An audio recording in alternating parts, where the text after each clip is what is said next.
बिस्मिल्लाहिर्रहमानिर्रहीम अस्सलाम वालेकुम defence lovers, welcome to defence analysis speaker versus एक नए एपिसोड के साथ। आज मैं बात करूंगा एक नए चाइनीज़ ड्रोन के ऊपर। ये ड्रोन ना तो सर्वेलेंस के लिए बनाया है, ना रिकॉनेसेंस के लिए बनाया है, ना कोई ये आर्म ड्रोन है। तो ये ड्रोन बनाया किसके लिए गया है, बेसिकली इसका स्किल सेट और इसकी स्पेशलिटीज़ किस किस्म की हैं, इन सब बातों के ऊपर मैं वीडियो में आगे चल कर डिस्कस करूंगा। लेकिन वीडियो स्टार्ट करने से पहले अपने तमाम व्यूअर्स से एक रिक्वेस्ट, वीडियो पसंद आने की सूरत में वीडियो को शेयर और चैनल को सब्सक्राइब करना मत भूलिएगा। तो चलिए वीडियो स्टार्ट करते हैं।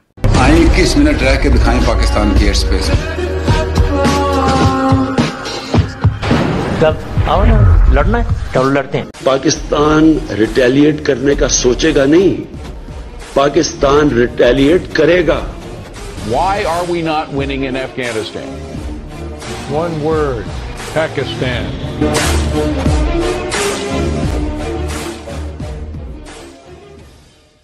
सर्वर्स हम बात कर रहे थे चाइनीज़ ड्रोन के ऊपर। ये ड्रोन जो है ना सर्वेलेंस के लिए बनाया गया है, ना रिकॉनेसेंस के लिए बनाया गया है, ना किसी किस्म का आर्म ड्रोन है, लाइट अटैक वगैरह के लिए भी नहीं बनाया गया। तो ये ड्रोन बनाया क्यों गया है? देखिए, जब से वॉरफेयर के अंदर ड्रोन आए ना, इन्होंने बिल्कुल वॉरफेयर को चेंज करके रख दिया है। अगर थोड़ा सा रिफ्लेक्ट बैक हों और हम ये देखें कि ड्रोन से किस किस्म के काम लिए जाते हैं, तो आज तक के जो ड्रोन के रोल्स हैं उनके अंदर सर्वेलेंस, रिकॉनेसेंस, लाइट अटैक का काम लिया जाता है, क्लोज एयर सपोर्ट का काम भी लिया जाता है। इसके अलावा दूसरे मकासद के अंदर अगर नेवी की तरफ देख लिया जाए तो सी स्कैनिंग जो है वो भी इससे की जाती है। वट एवर बहुत से काम जो है ड्रोन से लिए गए हैं। लेकिन आज जिस तरीके से ये ड्रोन नया मंजर-ए-आम पे आया है, इसका एक मखसूस और नया डेडिकेटेड रोल आ गया है। जो चाइना है ना, वो बेसिकली आप कह सकते हैं कि ड्रोन से बहुत ही अलग किस्म का काम लेना चाहता है। वो हर एक फील्ड के अंदर ड्रोन को इसलिए गुजार रहा है क्योंकि ड्रोन के जो फायदे हैं वो बहुत ज्यादा हैं। वो मैं आगे चल के आपको डिस्कस करता हूँ कि कौन से फायदे हैं। लेकिन सबसे पहले ये ड्रोन, इसके ऊपर बात कर लेता हूँ। ये जो ड्रोन है, अगर आप ये कहें कि दुनिया के बड़े तरीन ड्रोनों में से एक है तो ये बात गलत नहीं होगी, क्योंकि इसका जो साइज है वो डुअल विंग साइज है।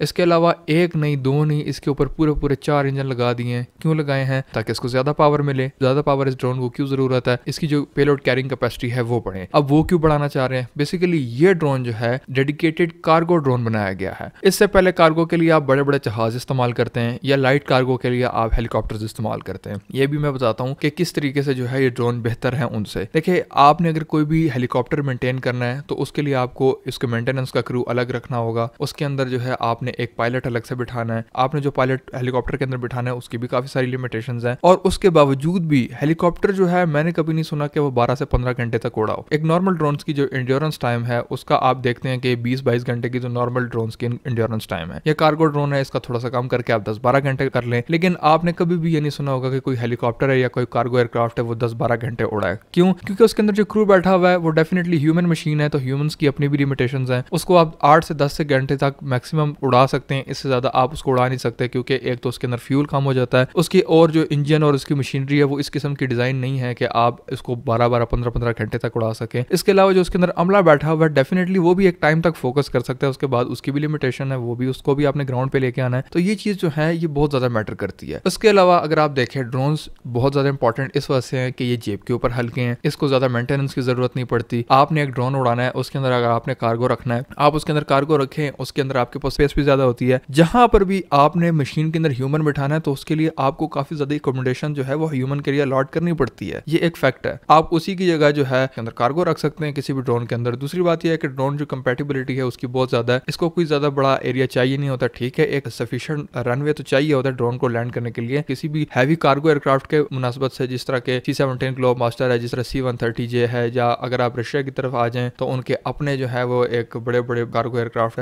हैं। और उनके चाइना की तरफ जो आ जाए, ये Y-20 आपने देखा है, ये कितना बड़ा कार्गो एयरक्राफ्ट है। तो ये जो है इनके लिए एक तो बहुत ज्यादा ये एक्सपेंसिव पड़ते हैं आपको। दूसरी बात ये है कि इनके लिए आपको डेडिकेटेड हैवी रनवेज चाहिए होते हैं, और इनके साथ जो एक्सपेंसेस है ना वो बहुत ज्यादा बढ़ जाते हैं। ड्रोन्स जो है वो कंपैटिबल बहुत ज्यादा है, इनको कैरी करना आसान है, इजी टू मेंटेन है, ज्यादा इनकी इंड्योरेंस है, और इनकी जो जरूरियात है आप उसको बड़े अच्छे तरीके से मैनेज कर सकते हैं। अब ये किस तरीके से मैनेज कर सकते हैं? देखिए, अगर आपने एक ट्रांसपोर्ट एयरक्राफ्ट को भेजना है तो आपको हर एक चीज को देखना पड़ेगा। आपको एक सफिशिएंट एयरपोर्ट के ऊपर जो है अपना कार्गो एयरक्राफ्ट लैंड कराना पड़ेगा। उसके बाद जो है आपने कार्गो फिल अप करके किसी भी छोटी गाड़ियों में या ट्रेन के जरिए से अपने फ्रंटलाइन सोल्जर तक पहुंचाना है। और वैसे भी अगर आपने ट्रूप्स ऐसी जगह पर डिप्लॉय किए हैं जो कि सी लेवल से बहुत ज्यादा ऊपर है, तो उनको जो सामान है, उनको जो सप्लाई चेन है, उनको मेंटेन करना बहुत ज्यादा मुश्किल हो जाता है, वॉर सिनेरियोस में भी और नॉर्मल डेज के अंदर भी। ये किस तरीके से मैं आपको बता रहा हूँ, अगर हम थोड़ा सा पीछे की तरफ आए, हिस्ट्री को देखें, तो हमारे जब 1990s के अंदर कारगिल की वार हुई थी तो उसमें सबसे ज्यादा पाकिस्तान की सप्लाई चेन डैमेज हुई थी। और जो सप्लाई चेन होती है ना वो बैकबोन होती है किसी भी वॉर के अंदर, क्योंकि अगर आपने अपने फौजी डिप्लॉय किए हुए हैं, उनके पास गोला बारूद ही नहीं है तो वो किस तरह लड़ेंगे, उनके पास अपने एनर्जी को मेंटेन करने के लिए खाने का सामान ही नहीं है तो आप किस तरीके से अपने फौजियों को लड़ाएंगे। तो ये जो चीजें हैं ना बहुत ज्यादा मैटर करती है। चाइना ने भी इसी चीज को मद्देनजर रखा हुआ है। लद्दाख के अंदर जो है उनको काफी ज्यादा मुश्किलात का सामना पड़ता है, क्योंकि लद्दाख के ऊपर जो हाइट है वो बहुत ज्यादा है, वहां पर कोई भी एयरक्राफ्ट जो है वो अपने मैक्सिमम पेलोड कैपेसिटी के साथ लेके नहीं जा सकता। तो उस जगह पे जो है चाइना को इस तरह के मसले मसाइल पेश आ रहे थे, जिसकी वजह से चाइना ने जो है ये डेडिकेटेड कार्गो ड्रोन जो है मुतारिफ कराया है। और ना सिर्फ एक मुतारिफ कराया बल्कि आप कह सकते हैं कि ये बहुत ज्यादा वास्ट रेंज है और एक नया रोल जो है वो उसने चाइना ने ड्रोन्स को दे दिया। तो ये ड्रोन जो है बेसिकली आप कह सकते हैं कि एक तो सप्लाई चेन को मेंटेन करने के लिए, दूसरी बात हाइट के ऊपर जो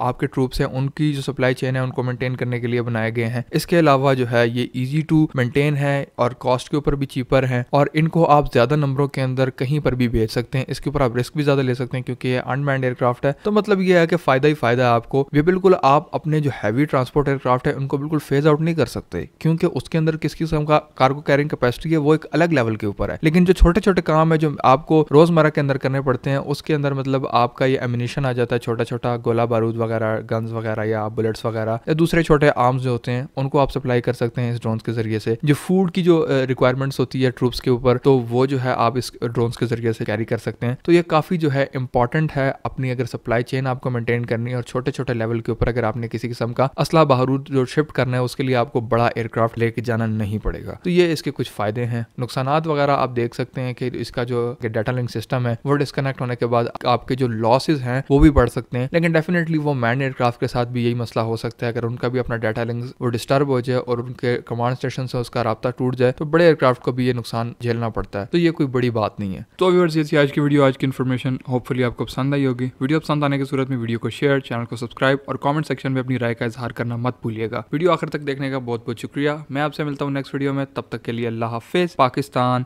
जिंदाबाद।